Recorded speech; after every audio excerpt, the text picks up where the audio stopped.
AI. My name is Solomon Greenberg. I'm a sophomore from Olin College of Engineering. My background is in embedded controls and robotics. Hi, my name is Soo-Hoo. I'm a first year at Olin College of Engineering, and my background is in firmware engineering. Solomon and I have spent the last couple nights up because we're so excited to share with you our future for self-driving cars. So let's get into it. Okay, so let's say that I want to actually make a self-driving car. Like, okay, Elon Musk, Tesla's cool, I think I can do it better. So it's like, at its core, it's pretty simple, right? I grab a car, I slap on some like measurement stuff so I know my environment, right? Then I go and I make an algorithm that actually lets me go where I want to go. And it's pretty simple. So I get in my car, go to work, take a nap, and I wake up like this, which is not someplace you ever want to be. Yeah, not a good time.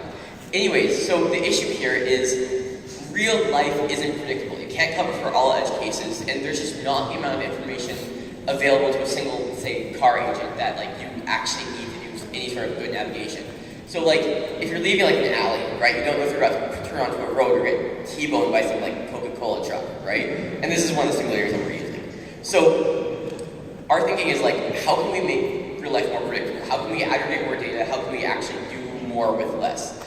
And we were thinking, well, there's so many more like self-driving cars and just overall smart cars with like more advanced like helping like driver assist features coming onto the market, right? So why can't we network those? You know, actually put those together, make something that's more than just the sum of its parts.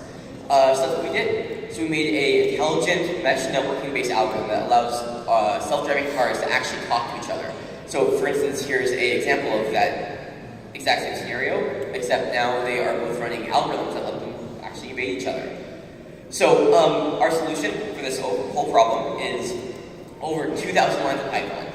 We have a custom-made dynamic mesh networking protocol that allows for cars to seamlessly enter and exit this giant mesh, this giant array of interconnected cars that can all communicate, share data, that can negotiate for who's going to go where and who's going to do what, who can sort of help each other use these state-of-the-art control algorithms to actually do what they want to do.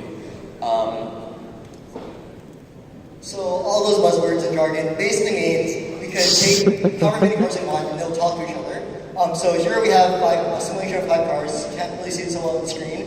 But these 5 cars, all we're telling them is where they're starting and where we want them to go. And they're all running through the intersection and they're saying, hey, where are you going? I'm not going to crash into you. And they're figuring out where to go from there.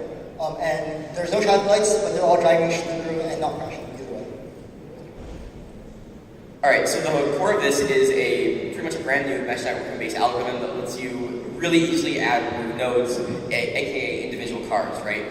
We implement this communications algorithm called RPC that lets everything be blazing fast. And now what we're able to do is we're able to take these individual SDC, self-driving car agents, and make them incredibly smart. That's way safer, so that's how they can avoid each other. They can share information. You're not only just like saving fuel by, for instance, not having to stop at a stoplight, but you're actually saving lives by preventing otherwise avoidable crashes that can be solved with that sort of shared intelligence. So for future improvements, the next steps we want to take for here is to actually implement this with other communication models, not just Bluetooth. And also not just on a Linux computer, also on Androids, on iPhones. So there's a company called Coop.ai, which takes your cell phone, mounts it to your dashboard, and uses that to perform some self-driving capabilities with your car. Then we could implement this algorithm on cell phones that would easily integrate with that system. The other thing we want to look at doing is assuming this current model assumes that everybody has good faith in how they're driving. No one's going to come in and say, I'm going to call everyone, which they can do and still be safe, because this is still safe to do that. What we're going to do is we're going to integrate blockchain and some sort of coin model so that good behavior is rewarded. So if you're letting someone cut in front of you, you get rewarded with a coin. If you're cutting in front of people, you pay a small fee. And that should balance everything out to make sure everybody drives safely on the roads. Cool. Give it up for Coop.ai. Let's go. We love you, Coop.